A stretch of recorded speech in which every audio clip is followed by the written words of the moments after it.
La prévention des risques et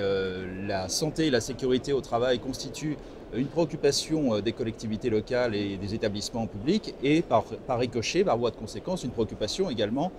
des centres de gestion qui ont développé des services de médecine, de prévention en particulier, au titre de leurs services facultatifs et développent tout un panel de missions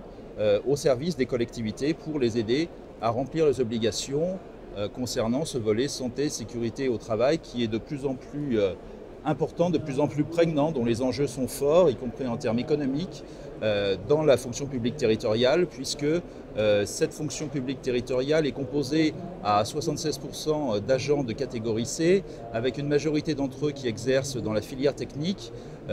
des agents aussi, une structure, une pyramide des âges qui montre un vieillissement de cette population d'agents, et vous voyez tout de suite que j'en viens nécessairement au fait que la problématique de santé et sécurité au travail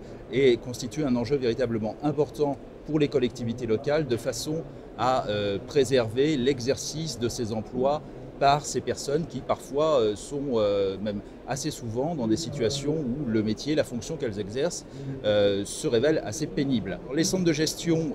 aident aussi les collectivités locales et les établissements publics à une bonne application de la réglementation en matière de santé et sécurité.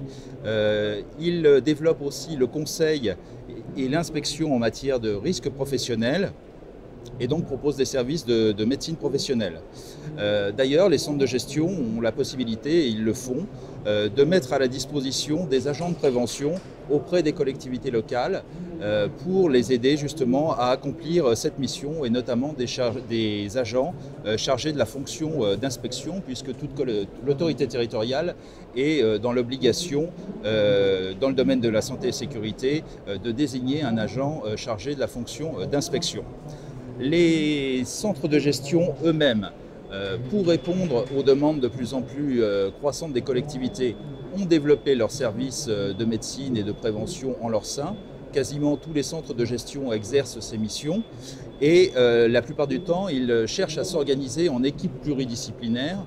pour répondre justement aux besoins variés des collectivités locales. Donc il y a par exemple certains experts au sein de centres de gestion en hygiène et sécurité ou en ergonomie. Il y a aussi des ingénieurs qui vont être chargés d'accompagner les collectivités pour l'élaboration du document unique de prévention des risques, qui est une obligation également de l'employeur. C'est ce type d'expertise de service que les centres mettent à disposition des centres. Et puis les centres proposent également aux collectivités des contrats d'assurance groupe qui permettent justement d'assurer les collectivités contre le risque lié à l'absentéisme du fait de raisons de santé des agents au sein des collectivités locales. Donc c'est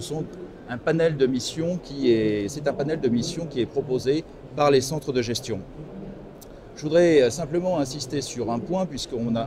j'ai parlé à l'instant d'équipes pluridisciplinaires. Ces équipes comportent aussi des médecins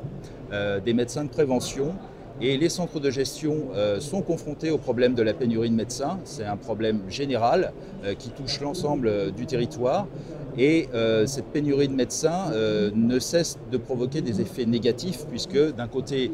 les employeurs sont obligés de remplir leurs obligations, et de l'autre, on ne trouve pas suffisamment de médecins pour accomplir ces missions. Donc la fédération en tant que telle, en particulier, a demandé à plusieurs reprises aux différents ministres de la Santé, par exemple, d'assouplir les règles de recrutement des médecins, puisque la spécialité médecine du travail est une spécialité particulière. Il serait bon de pouvoir ouvrir un petit peu, étant donné cette pénurie de médecins, à d'autres types de médecins, cette capacité à accomplir également ces missions. De la même façon,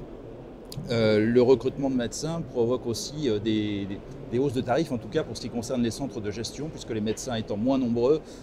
on a tendance un petit peu à se les disputer forcément sur le territoire.